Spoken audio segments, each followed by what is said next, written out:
do that. I got my first graduate job in September, so literally like 3 months after graduating, which is not by my will. The Lord did. Thank you, sis. The Lord did what He needed to do. I bought my first property last year, April 2025, at 26, and I actually got my driver's license the same month. So again, I know everyone is like, you need to learn to drive when you're 18, blah, blah, blah. I was like, that's not my lifestyle. I want to be driven around. And then I got to an age where it was like, realistically, am I going to be driven around? And I was like, no. So I got my driver's license. And I bought my first car in August 2025. Again, 26. Last year was a busy year for me, as you can see. And I'm on my third job in 4 years since I've left uni. So I am hopping around like nobody's business. I don't think I've stayed at any job since uni for more than 2 years. Because moving is how you get a higher pay. Amen. Next slide. Okay, so what is wealth? Which is basically what we're going to be talking about today. The basic of wealth is your net worth is your assets minus your debt. So a lot of people think wealth is just how much money you have in the bank, but it's actually divided into 4 types of wealth. So you have your net property wealth, which is very straightforward. How much money you have in properties invested. You have your net financial wealth, which is more liquid cash. You have financial wealth is your savings and investments. Your physical wealth is your literal, like your phone, your car, anything, if you've bought art or any collectible. And your private pension wealth is the last one. And I think some people forget about that when they think about how much money do I actually have, and we forget our pension is actually one of the biggest wealth builders that we have as we grow up. Next slide, please. Thank you. So building wealth starts with the basics about finance, which is accounts. Okay, I've kind of separated it into like basic stuff, and you can always build on this. You have your current account. For those people who have a job, we know this is where you get your salary in. This is potentially where you do your food shopping. This is where every money like kind of comes in left, right, center, or you're using money to send out to your friends. We have your credit card or your credit account. And this is good for building credit. For the youth, I'm talking to you, building credit starts now. It doesn't start when you're 18, but I'll go into depth about that. It also helps with adults. If you don't have a credit card that has rewards or cashback, you're leaving money on the table. My credit card offers between 1 and 15% cashback. So it literally means every time I spend money, I get money, and obviously pay it back. And spreading the cost. So if you want to buy something that's like £2,000, and you're like, I don't necessarily want to use my cash for that, credit cards are really useful for that, especially when you get the 0 interest for like a period of time, and then you can pay that back over time. Savings, again, best for emergency fund. I know a lot of people don't think emergency fund when they think savings, but I'll go into that a bit as well. And 1 to 5 year savings goals. And the returns for that is usually around under 5%, unless you have a really high interest savings account that can be around 6%, but I'll discuss details as well. Investment, long-term goals. So investment, again, people don't think of pension when they think of investment, but your pension is literally an investment pot because the pension companies invest your money. But aside from that, you can do your own investment. And this is for 5 years beyond. So as soon as you turn 18, you can create an investment account. And if you're under 18, your parents can also create a junior ISA for you, which I think is one of the secret keys to building wealth. Even if you're only putting £20 a month, if you're putting £20 a month since the kid has been like 9, by the time they're 18, compound interest, all of that, you're setting your kids up for wealth with cash that you might otherwise spend on something else. Next slide, please. Okay, building credit, kids. This is directly at you. We operate in a credit world. I know when we come from Nigeria, credit isn't something that we normally talk about a lot, but here, credit actually means sometimes a lot more than how much you actually have in the bank, because it shows that banks are willing to give you money. And if you think about anything big you want to do, if you want to start a business, you need a business loan. If you want to get a mortgage, you need to borrow the money from somebody. If you wanted to get a car, you might need financing on that. All of this builds on a foundation of credit, and you can start building your credit today. Well, if you're over 18, but if you're not over 18, you can also start building your credit today. And here are a few tips. So register to vote. Who's registered to vote? What? Guys, if you're registered to vote, put your hand up. Thank you. If you're not registered to vote, register to vote. It's a life hack. It ups your credit. For some reason, they just basically want everyone to be registered to vote. For the youngers, get a part-time job or regular income, and this can just be your parents opening a bank account and just putting money in. So one good thing that my mom did was, as soon as we entered the country, I was 11, she created an account and she only put £5 in there every month, and she's still doing it now. So thank you, Mom. But what that does is build trust with the bank. So when I turned 18, I already had 9 years of account ownership with a bank. So when I'm 20 something, I have like 16 years of partnership with a bank, and they're looking at me as a trusted customer. So when I'm thinking about a mortgage, they're coming to me like, you've been with us for 15 years. We love you. We know what banks love to do with money. So the longer you're with them, the more, trust you build with that building society. And parents, you can help your children do that before they even turn 18. Consider getting a small bill in your name. So I got like my phone bill. It was like £10 a month when I turned 18. And again, that just helps build trust to show people that you can actually pay bills on time. Consider a student account. So if you're going to uni, a student account or a student credit card, again, credit card, pay it back. You can ask me questions later as to how that works. But if you pay it back, you don't get any interest on it, so all good. And if you can't do that, you can try a secured credit card, which is basically where you put a deposit down to show them that you're not going to overspend. And you can become an authorized user on your parents' credit card. Again, if they have good credit, if they have bad credit, do not do that. You're going to ruin your own credit. Okay, parents get good credit. Thank you. Next one. Okay, so basics of investing. So investing is actually more about time than it is about money. I know everybody, like Auntie talked about, wants to get rich quick. Investing is one of those things that it takes time. And time in the market means more than how much money you have. I've done a little illustration at the bottom. So if you start investing at 18 versus 28, the difference you have at retirement age is 1.6 million. That's a lot. And that's a 10-year gap where compound interest makes that big of a deal. And the only thing to do that is just do that now. The best time to start investing was yesterday. The next best time to start investing is today. The next best time to start investing is tomorrow. Don't leave it for, I need to figure it out. All you need to do, especially if you're not sure about investing, is get stocks and shares ISA. Again, if you're under 18, a junior ISA works. But I'll talk about details later. Next, please. Did you know that there's a lot of people that become millionaires through ISAs? So if you don't know what an ISA is an individual savings account, and it has multiple facets of it. So you can have cash ISAs, lifetime ISAs, investment ISAs, which are stocks and shares ISA. But you must be 18 to open an investment account yourself. Again, under 18s, like I've said, you can get a junior ISA. Adults often use stocks and shares ISA where investments can grow and are free from UK tax income. The UK actually want more people to invest, so if you've been paying attention, every year you get a £20,000 allowance to save, which is tax-free, and the UK has actually cut that to be $12,000 for your cash ISA because they want you to at least start investing $8,000, or if you split that between that and your lifetime ISA, at least $4,000 a year. The UK government wants to grow the economy, and they know the only way to do that is to get all of us investing. So they've actually made it so that you're more likely to invest. And again, the amount of time matters. The amount you invest matters, but the amount you stay invested matters more. So don't start investing today because you want to buy a house next year. That's not what investing is about. Your money could dip even next year. But for example, my savings account is probably, I want to say max like 6%. My investment returns, and I only start investing like 2 years, is about 15-16%. If you think about what that cumulative could do by the time I'm retiring of like 30 years in the market, that is astronomical money that I don't have to work for. So somebody else is working for it. And obviously I'm paying them like a tiny percentage on top. But next slide. Okay, so I've done a little table. You can take a picture if it helps because there's a lot of information. So when you're younger, it makes sense to have an easy access savings account, okay? Money that you can just go in and go out and dip out and be like, oh, I need £5 here and there.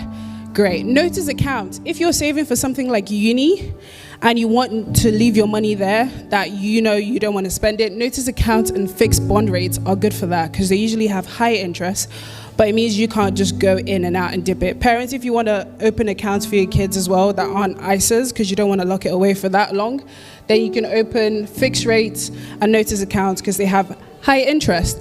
A regular savings account, again, this is what I was talking about, which is my personal one, is technically I have 7 accounts, but you don't need to know that. You can save in here, but they usually cap it at like between 50 and 250 pounds. So you can't get 8% on like $1 million. You can't just like throw money at the account. So my personal bank is 6% interest, and I have a limit of 150 pounds a month, which I just cap it every month to make sure that I get the most amount. But again, my bank is RBS, and that is also easy access. I can go into it. A cash ISA, like I said, what's an ISA? Thank you. ISA just means individual savings account. I think when people see that, they get confused as to whether or not it's some kind of trick. An ISA just is a type of account. The same way a current account is a type of account and a credit card account is a type of account. An ISA is just an individual savings account that is tax-free from the government. And I hear people are like, how do you pay tax on savings? If you start making bank, the government is going to come and take their cut.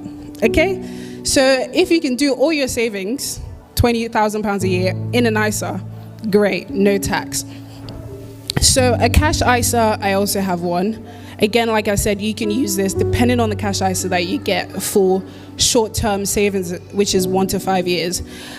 Stocks and shares ISA, long-term investment. Again, if you're 18 or just about to turn 18, think I'm putting this money away for retirement. And I know people think retirement is a far, far cry away, but you can change when you retire by using your stocks and shares ISA. Because on average, it takes people 22 years to build the level of wealth that we see to them. So if you start at 18, someone do the maths, 18 plus 22? 40.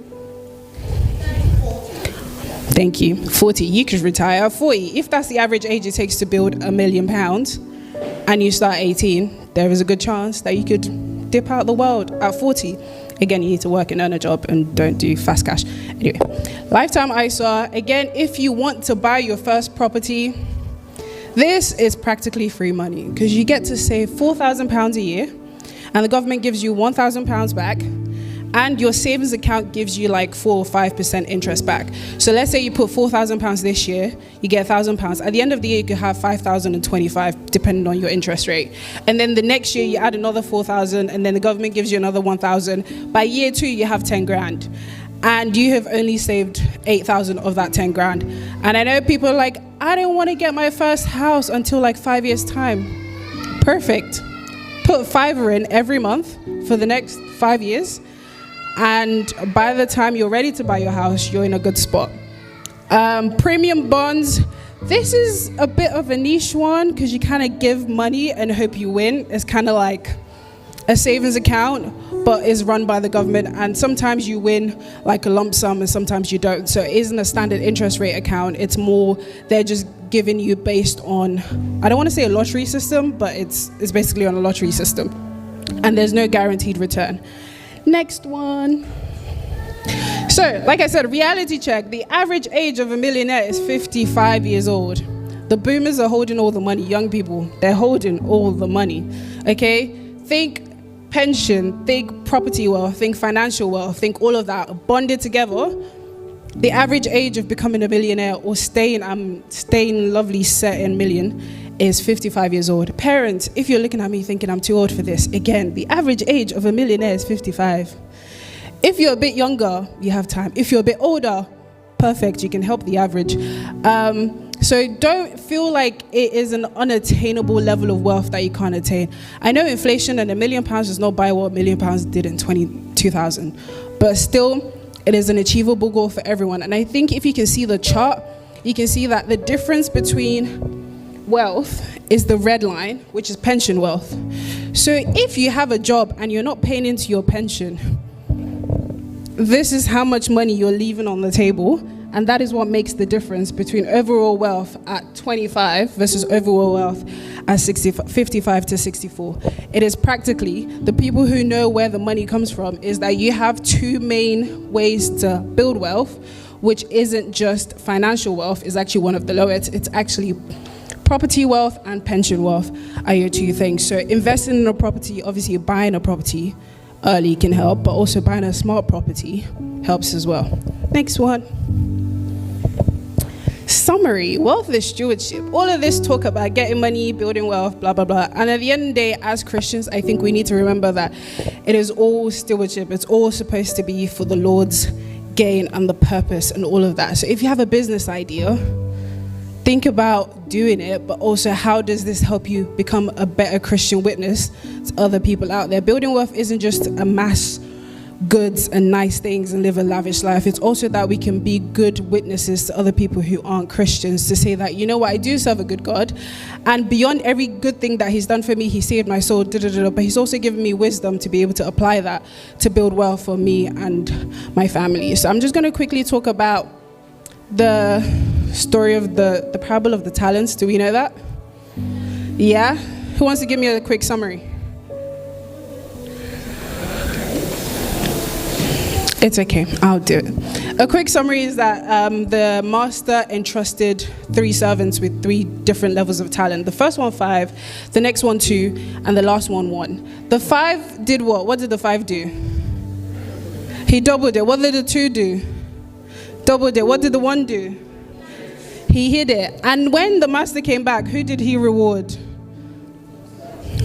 The 5 and the 2. Why? Because they did something with it. It didn't matter that the 2 had less than the 5. He didn't separate it out and was like, you actually turned out less money than or talent than the 5 did. The idea is that with whatever you have, whatever small that you have, you build on that and you make more.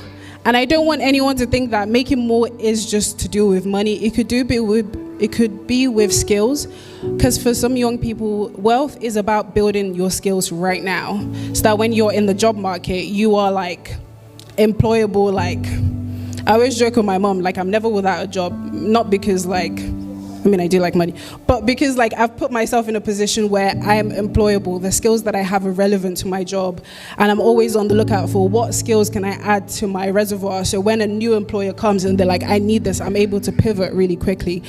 And in the end, the parable teaches us that true faithfulness requires trust, courage, and willingness to take risks. And thank you.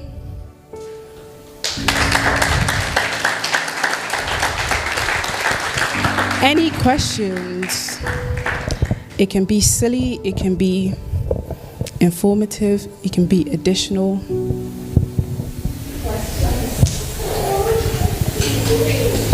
Young people, anything? Have you learned it? I was going to say, what are your thoughts on the employment issues right now? What are your thoughts about the employment issues right now? Yeah. Okay, so I have a bit of a controversial opinion, which is we're in the age where you don't necessarily need a job to make money. Social media has made visibility a currency, right? And I know Auntie Grace talked about doing silly things. I'm not talking about that. I'm talking about if you have a skill or if you have a passion, sometimes all you need to do is show it, and the employment comes to you. So aside from me doing my day job, one of the things I do on socials is show my outfits, which is one of the things my friends encouraged me to do. And I've just taken it seriously this year. And I already have brands going, hey, do you want to do this? Do you want to do that? That doesn't necessarily have to be my main job, but it's a stream of income. And I think sometimes we hold employment in this thing, like I need to get a salary paid job. And sometimes it is about working for free. And I don't mean go and work for a big corporate company and you're doing it for free. But before I got my first job, I did internships. Again, when I was 16, I got my first job. I'm not waiting till I leave uni to show that I'm employable. The reason I got the job that I'm in right now is because I worked in shoe when I was 18, and now my client is shoe because I'm a designer. And one of the reasons that the agency hired me is because you've worked in that store before. And that was literally the only thing that set me apart from other people. Now, if I didn't have part-time jobs, if I wasn't as like financially minded when I was younger, and I'm in a room full of other people, there is nothing to distinguish me from the other candidates. So I think even now, whatever you think is your passion, follow it. It doesn't have to make you income at the moment, but know that in 5-10 years time, the people who are watching the difference in passions over the years, they're watching it. Since I was 16, I've been working in retail. I get design degree, I go into retail design. It links back, right? I'm not saying you cannot pivot or change your career, but that's what made me stand apart Even I could have complained that, oh, I'm working Primark and I was getting like ridiculous money. It was like £4 an hour. Wouldn't recommend. That is what put me in the position that now that I'm doing my job, that is what sets me apart. I hope that answers your question. Thank you. Any other question? Parents? Who here has a junior ISA for their kids? Put your hand up. Thank you. Who else has a junior ISA for their kids? Thank you. You have a question? I have one. You have one for him? Yeah. It is one of the quickest way you can set your children up for success. If you think junior ISA, if you think stocks and shares ISA, saving the money that if your child is like, I want my birthday present today, and you're supposed to use, I don't know, £50 for their birthday present, take £10 out of that and put that in their junior ISA. Or just every month, just put aside £5, £1 into a junior ISA. And I guarantee you, when your child is old enough to realize what money means, they're really, really, really going to appreciate that. And money loses its value. Everybody knows inflation, everything is high, everything's high. The only way to combat that is not to save. The only way to combat that is to invest, and I mean both in an ISA or in your skills and yourself, because at the end of the day, people are investing in you when they're getting a job. Yeah. Any questions? You can come and speak to me after if you don't have any main questions. And yeah, thank you for your time, everybody.